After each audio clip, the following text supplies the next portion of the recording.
10 manières ingénieuses d'utiliser le papier et le crayon pour éveiller votre cerveau. Avez-vous déjà imaginé qu'il est possible de réaliser de véritables gymnastiques mentales avec juste du papier et un crayon? Eh bien, aujourd'hui, je vais vous démontrer comment ces deux outils modestes, que vous avez probablement sous la main en ce moment même, peuvent se révéler des alliés puissants pour stimuler votre esprit, faire bouger vos mains et insuffler une nouvelle vitalité à votre créativité. Et le plus beau dans tout ça, pas besoin de technologie avancée, d'une connexion Internet, ni d'équipements coûteux. Il vous suffit d'une bonne dose d'expérimentation, de curiosité et d'un instant rien qu'à vous, ou partager avec ceux que vous chérissez. Bonjour à toutes et à tous, soyez les bienvenus sur la chaîne Esprit Actif 60+. Ici, chaque semaine, nous partageons des idées originales, accessibles et pleines de tendresse pour maintenir le corps, la mente et le cœur en pleine forme. Si vous avez franchi le cap des 60 ans et que vous souhaitez continuer à cultiver votre autonomie, votre légèreté et votre joie de vivre, cet espace vous est dédié. Aujourd'hui, je vous propose 10 approches créatives pour utiliser le papier et le crayon afin de stimuler votre cerveau.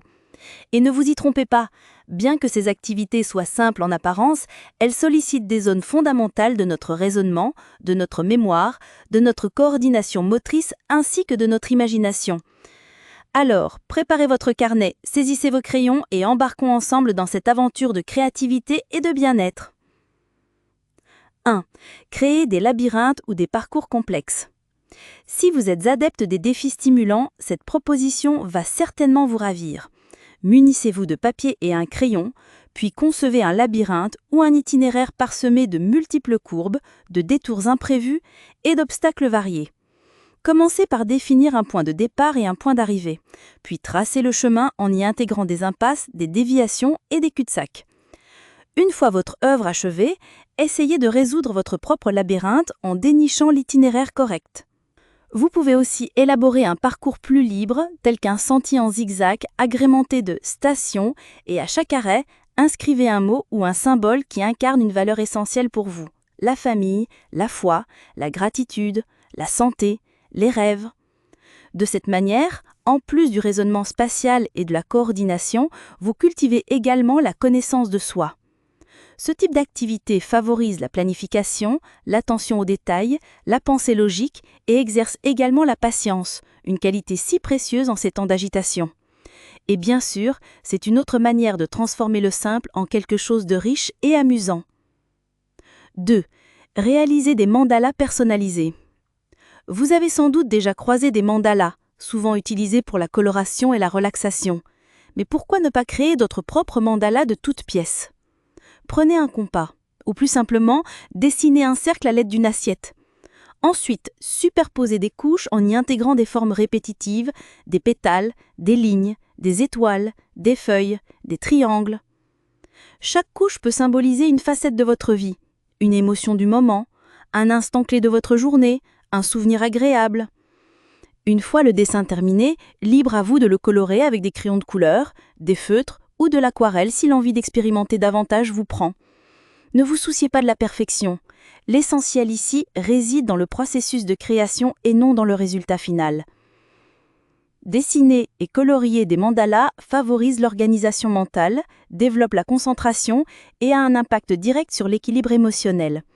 De plus, cette activité peut contribuer à réduire l'anxiété car l'acte de remplir des espaces répétitifs procure un sentiment d'ordre et de sérénité. Et si vous adoptez cette pratique comme une routine, par exemple un mandala par semaine, vous pourriez même observer des changements notables dans votre humeur et votre manière de vous exprimer visuellement au fil du temps. Une véritable thérapie sous forme d'art. 3. Dessiner avec la main non dominante. Commençons par un défi amusant et étonnamment révélateur. Dessinez en utilisant la main que vous employez le moins. Si vous écrivez habituellement de la main droite, essayez d'utiliser la gauche. Et si vous êtes gaucher, inversez la démarche. Au début, cela peut sembler étrange, et il est tout à fait normal que les traits soient incertains ou que les dessins paraissent un peu maladroits. Mais c'est précisément cet effort qui oblige votre cerveau à fonctionner différemment. En sortant du pilotage automatique, vous forcez l'établissement de nouvelles connexions neuronales, ainsi stimulant la coordination et activant des régions souvent en sommeil. Cette activité développe également la patience et la concentration parce que vous devez procéder plus lentement et porter une attention accrue à chacun de vos mouvements. C'est un exercice cérébral à la fois divertissant et parfaitement stimulant. 4. Inventer des formes à partir de gribouillis. Celle-ci est une des activités les plus créatives et libératrices que vous puissiez réaliser avec un crayon et du papier. Et le meilleur, elle ne requiert aucune compétence artistique particulière. Il vous suffit de faire un gribouillis aléatoire sur le papier. Un trait rapide, une courbe désorganisée, quelque chose de complètement involontaire. Ensuite, observez attentivement. Faites tourner le papier si vous le souhaitez. Et commencez à imaginer ce que ce gribouillis pourrait devenir. Un petit animal, un visage, un objet, un paysage. Puis, avec patience, ajustez les traits et complétez le dessin jusqu'à ce qu'il prenne une forme reconnaissable. Cet exercice est excellent pour stimuler l'imagination, la flexibilité cognitive, qui est la capacité du cerveau à envisager multiples possibilités, et également la pensée créative. Beaucoup de personnes sont surprises par ce qu'elles parviennent à voir dans un simple gribouillis. De plus, ce type d'exercice aide à affiner le regard symbolique, ce qui maintient notre raisonnement plus agile et curieux. 5. Créer des motifs répétitifs, du doodling. Vous savez ces moments où on se met à gribouiller machinalement, au téléphone ou en attendant quelque chose. C'est ce qu'on appelle le doodling, et cela peut être bien plus puissant qu'il n'y paraît. Vous pouvez prendre une feuille blanche et la remplir de motifs simples, tels que des cercles, des triangles, des vagues, des carrés, des spirales ou toute autre forme que vous souhaitez répéter. Cette pratique aide à la relaxation, à apaiser le mie et, simultanément, améliore la concentration et la focalisation. C'est un excellent exercice pour les jours où votre esprit est encombré, mais que vous souhaitez tout de même rester actif mentalement sans avoir à trop réfléchir. 6. Le jeu de la mémoire par le dessin. Cette proposition représente un véritable défi pour l'esprit, tout en étant incroyablement divertissante. Prenez une feuille de papier et dessinez entre 6 et 10 figures simples. Il peut s'agir d'une fleur, d'une chaise, d'une pomme, d'un oiseau, d'un chapeau ou de tout autre objet facile à reconnaître. L'important est que les dessins ne soient pas trop détaillés afin de pouvoir les mémoriser visuellement. Après les avoir dessinés, observez chacun d'eux pendant quelques secondes en tentant de mémoriser les détails, le positionnement et le trait que vous avez utilisé. Ensuite, couvrez la feuille avec une autre et sur une nouvelle feuille, essayez de dessiner les mêmes éléments sans regarder. Vous pouvez le faire immédiatement ou attendre quelques minutes pour rendre l'exercice plus difficile.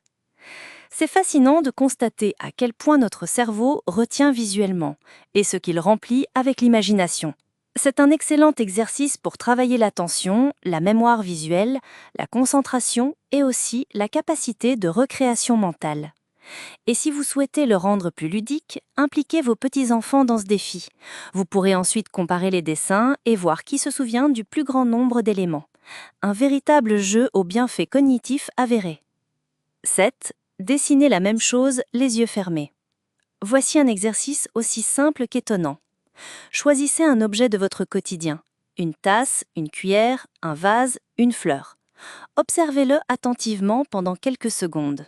Ensuite, fermez les yeux et essayez de dessiner cet objet sur le papier, sans regarder. Ne vous inquiétez pas si le dessin est tordu ou mal positionné. C'est précisément ce qui le rend amusant et stimulant. Une fois terminé, ouvrez les yeux et comparez votre dessin à l'objet original. Ensuite, si vous le souhaitez, réessayez les yeux ouverts pour comparer les résultats. Cette activité stimule la visualisation mentale, la coordination motrice, sans retour visuel et la confiance en soi. De plus, elle provoque de bons éclats de rire et démontre comment notre cerveau fonctionne lorsqu'il tente de reconstruire des formes connues en se basant sur la mémoire visuelle et tactile. Vous pouvez également transformer cela en un jeu avec d'autres personnes. L'un fait le dessin les yeux fermés et les autres tentent de deviner ce que c'est. Une excellente manière d'intégrer le ludique à la stimulation cognitive. 8. Tenir un journal visuel. Si vous aimez consigner les moments de votre journée mais que l'idée d'écrire de longs textes vous semble fastidieuse, que diriez-vous de le faire sous forme de dessin ? Le journal visuel fonctionne ainsi. chaque jour ou quelques fois par semaine, vous dessinez quelque chose qui représente cette journée. Il peut s'agir d'un objet que vous avez utilisé, d'un plat que vous avez apprécié, d'un paysage que vous avez admiré ou même d'une émotion que vous avez ressentie. Pas besoin d'être un grand artiste, l'objectif ici n'est pas de créer une œuvre d'art parfaite, mais plutôt d'entraîner votre regard, votre mémoire et votre créativité. En dessinant un moment, vous renforcez également votre présence, l'habitude d'observer votre environnement et le plaisir de petites choses. 9. Écrire des listes du passé. Passons maintenant à une activité qui, en plus de stimuler le cerveau, touche le cœur. La rédaction de listes affectives du passé.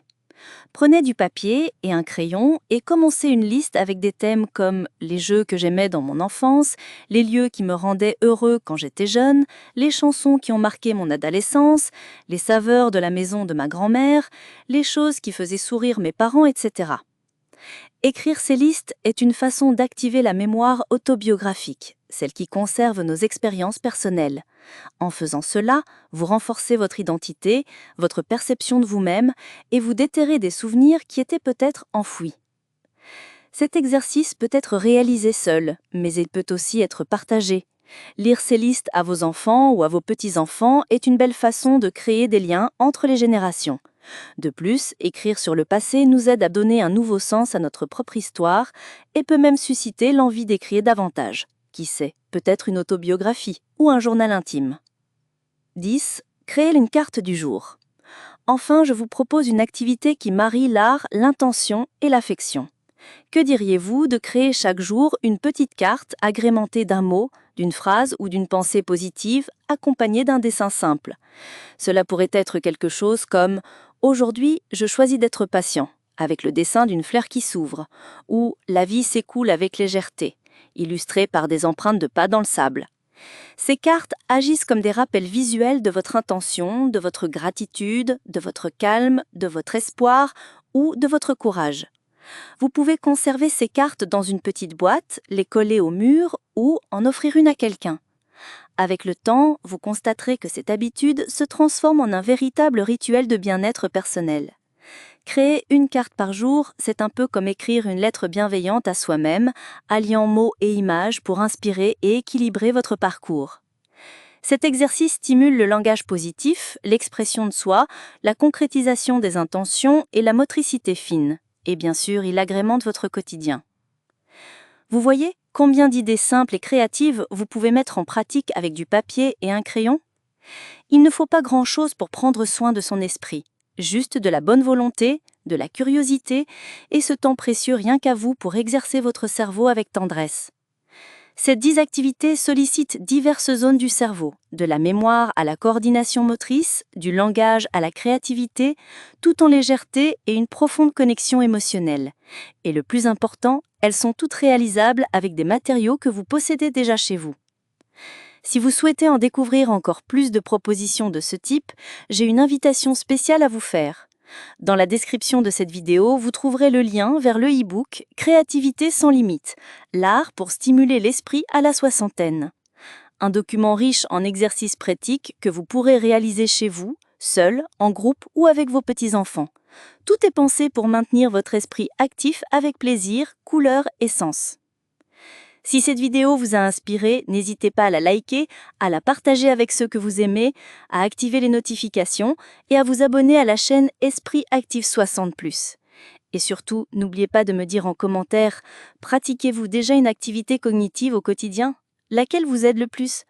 À la prochaine vidéo, et rappelez-vous, prendre soin de votre esprit, c'est prendre soin de votre liberté d'être qui vous êtes chaque jour. Votre créativité n'a pas d'âge, et avec du papier et un crayon, vous pouvez redécouvrir des talents, raviver des souvenirs, vous divertir et, de surcroît, maintenir votre cerveau plein de vitalité. Permettez-vous d'explorer cet univers simple et puissant. Commencez dès aujourd'hui avec une feuille blanche et découvrez tout ce que vous pouvez créer à partir d'elle. À bientôt!